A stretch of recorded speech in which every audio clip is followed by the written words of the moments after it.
Hello, it's Troy Francis coming at you from Mexico City. Do you feel disconnected from the dating scene? Well, there's a chap on Reddit who certainly does, because that is what he titled his post, I think. And basically, what he was saying was that he feels disconnected. He doesn't feel chemistry with the women that he meets. Now, a little bit of backstory here. It turns out that this guy had previously been quite overweight, and so doubtless that had affected his confidence. He says that it affected his confidence. But what he's basically saying is that he doesn't like to approach people that he doesn't know. So there's that. He doesn't do it very often, but when he does do it, the interactions tend to be quite shallow. He describes just talking about, basic stuff. And it doesn't often lead anywhere. He also says that he feels inhibited about making a move. If he's interested in the woman, he finds it hard to escalate things, to make a move. He also talks about going on dates, and saying when he goes on dates, the conversation again is quite shallow, quite chit-chatty, and he doesn't feel chemistry, and most of the time it doesn't lead to another date.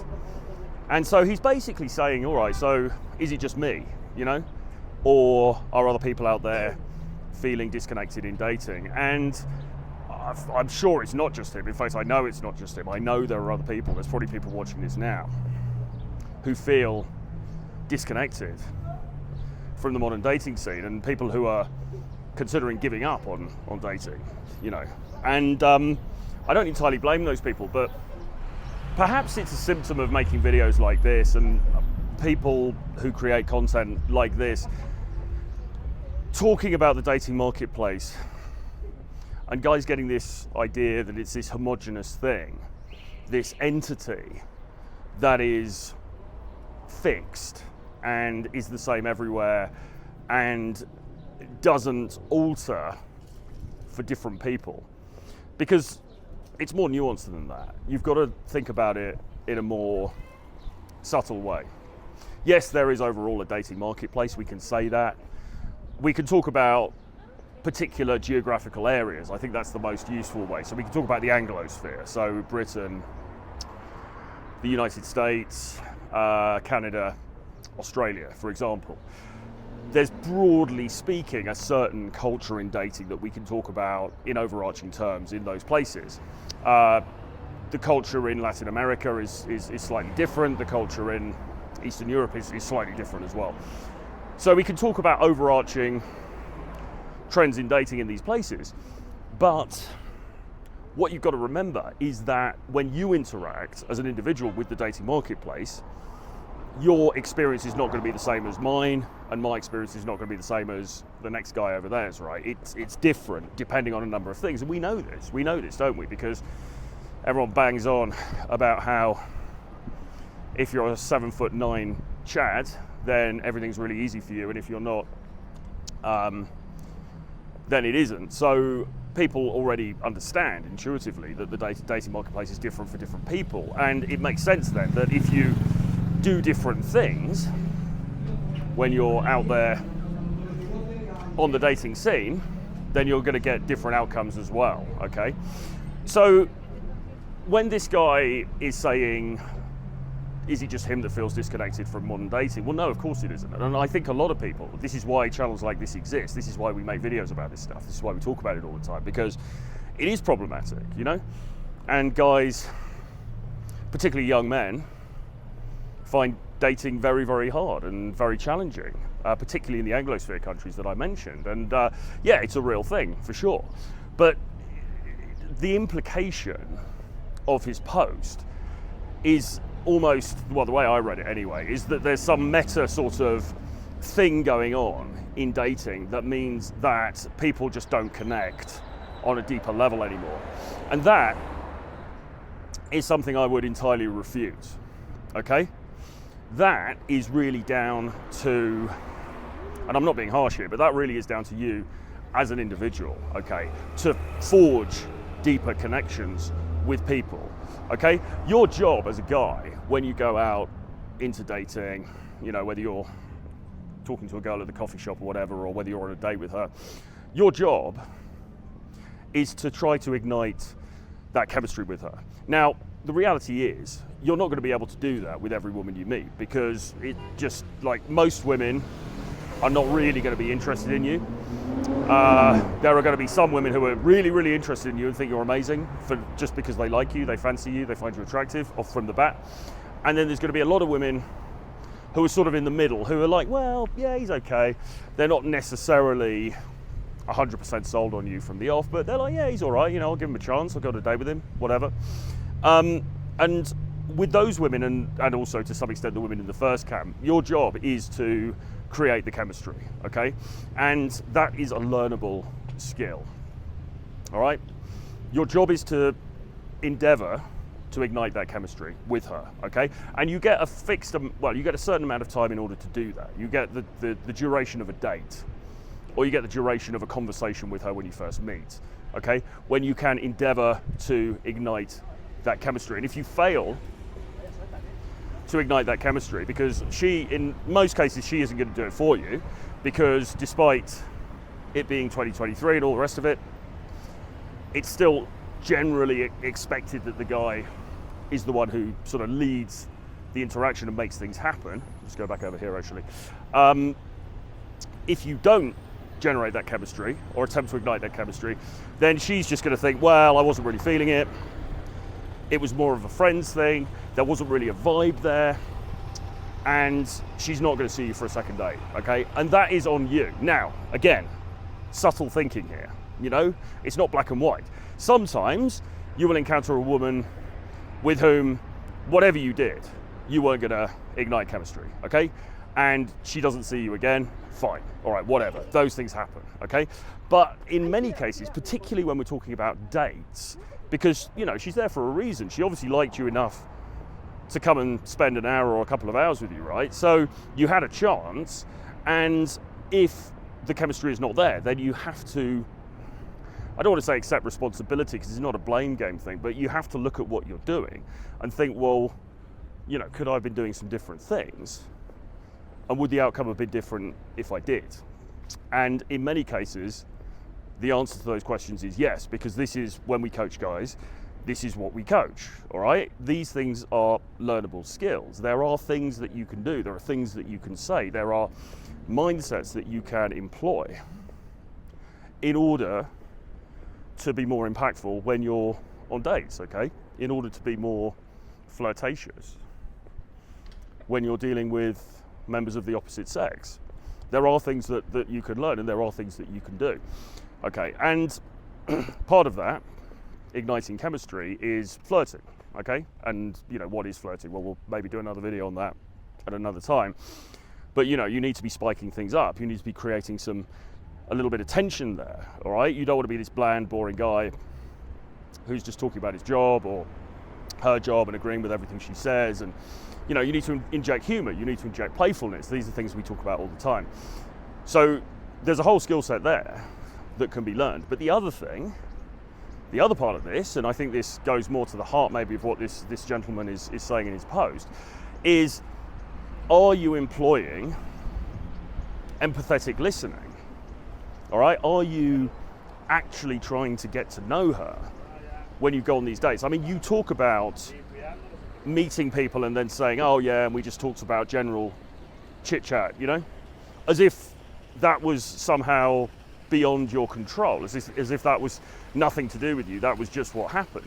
But what you talk about and how you talk about it, look at this lovely fountain here, what you talk about and how you talk about it is absolutely within your control, and if the conversation is a bit shallow and a bit superficial, then it's on you to change gears and change direction, so you're getting to know her on a more empathetic level. And if you're interested in that, and really guys need a bit of both, right? Guys need to learn how to hold conversations that are a bit more meaningful, where you're actually getting to know the woman. It's not just, talking about, I don't know, what's on TV or whatever. You're actually getting to know her and how she feels and what she thinks and all the rest of it. So there's that. And then the next thing, and you also need the flirtation side of things as well. Now, if you're interested in the empathetic conversation side of things, then this guy that we work with, Michael, Dr. Silk, is very, very strong on that side of things. So I can put you in touch with him, and you can maybe do some work with him, because he's very, very strong on that side of things. But I mean, it's fundamentally, all right, you know, it's again, I mean, it's kind of mind-blowing in a way that this needs to be said, but it's your job to direct the conversation in a way that is in a direction that is going to be fruitful, okay? When you go on a date with her, that is your golden opportunity to get to know her, to get under the skin of what she's about. You know, what are her likes, dislikes, hopes, dreams, fears, visions for the future? You know, how does she want to impact the world in this very short time that we all have on this mortal coil? You know, and it's your job to get under the surface and get to the bottom of that stuff. And she's not necessarily going to just volunteer it for you, all right? Unless you're in a situation where just naturally there's just great chemistry there and you guys vibe. And that does happen.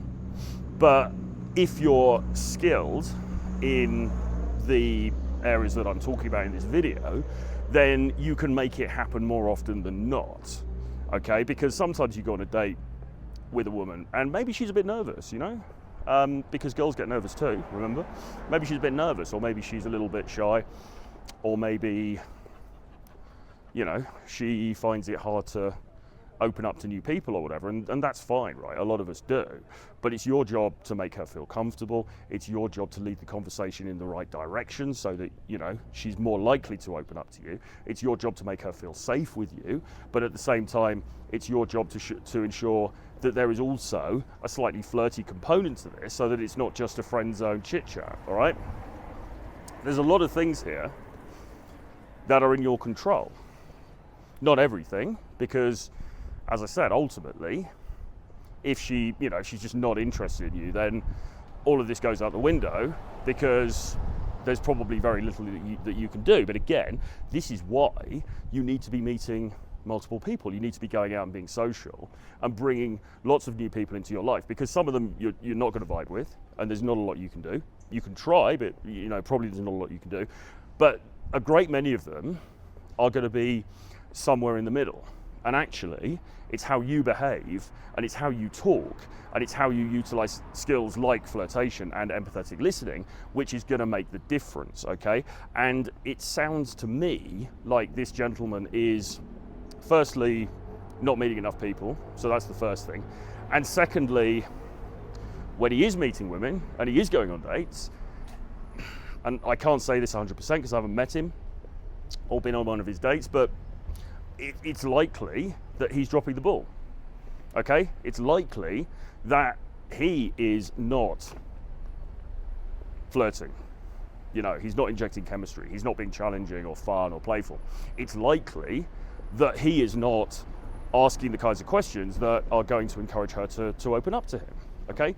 And as a result of those things, it's likely that the girls are going home and thinking, yeah, you know, he was an all right guy, but don't really want to see him again. And we have to accept some responsibility for this, all right? It's not about blaming this homogenous, mystical entity of the dating marketplace that sort of exists out here and is against us, and we're all so alienated in 2023, and, you know, technology, and people are so shallow, and blah, blah, blah. It's on you, man. It's on you to a large extent. Because, look, human beings are still human beings. Yes, we've all got smartphones. Yes, we all watch YouTube videos like this and all of that nonsense, and we've got social networking, and yes, you know, you can point to the sort of more dystopian aspects of all of this stuff if you like, but I mean, ultimately, human beings are still human beings, all right? You can walk up to somebody and you can have a conversation. You can make a connection with them. You can look them in the eye, and you can feel that human presence there in front of you, and you can reveal yourself and they can reveal themselves to you, and that is a beautiful thing, okay? And that's what we should all be aiming for, all right? So ignore the noise, ignore the sort of, again, I mean, I could be misrepresenting this dude, and I'm sorry if I am, but I sense something in it of the sort of slightly doomer mentality of, oh, people just don't connect anymore on a fundamental level, and why is life so hard, and blah, blah, blah. And it's a bit like, look, man, you know, ultimately, you've got to take responsibility for your side of this, okay? You've got to be doing the right things in the first place in order to make it more likely that she's gonna be interested in you in a romantic way, to make it more likely that she's going to think, yeah, this is a cool guy, and he really gets me, he really understands me, he's really interested in me, he really hears me, okay? Because people like to be heard, remember.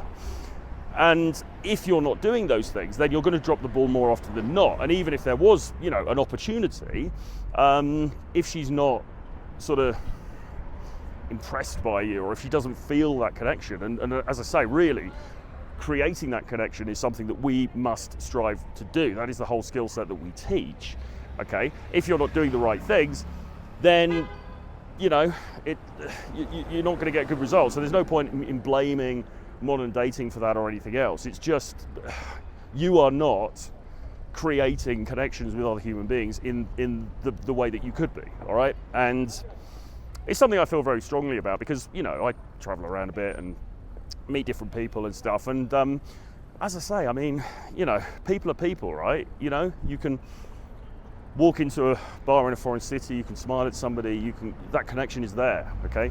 You can find out about them, find out about their life, find out about what they dream about, what they want, what their hopes and fears are, you know? It's still doable. Just because everyone's got a smartphone, it doesn't mean it's not possible. So we need to be working on these interpersonal skills. We need to be working on these social skills. We need to be practicing them. And in many cases, we need some mentorship in this area because perhaps we're making mistakes that we don't know we're making, or maybe we're just not doing things that we should be doing, okay? Which is where I can help, because if you want to talk about this stuff, then you can jump on a free call with me. You can email me, troy@realtroyfrancis.com, or you can hit the link below and book a slot on my Calendly. But, you know, regardless, yes, there are challenges in modern dating. Yes, modern society is far from perfect, and there are many things that I'm sure a lot of us would like to change about it. But at the end of the day, you know, we've also got to accept our own share of the responsibility of creating the kind of life that we want to create for ourselves, okay? So, with that being said, please subscribe to the channel if you haven't already. Give me a comment below, tell me what you think about this, drop me a like, and yeah, you can book a call. And also as well, just support the channel on Patreon, right? It's only $5 a month, $5 a month, come on. Channel's not monetized, so it really helps me to continue to put out this world-class content, and we're going to start, you can ask me questions on there to go into these videos, and also we are going to start putting out some exclusive content on there as well. So jump on board, and I'll see you guys again very soon. Bye-bye.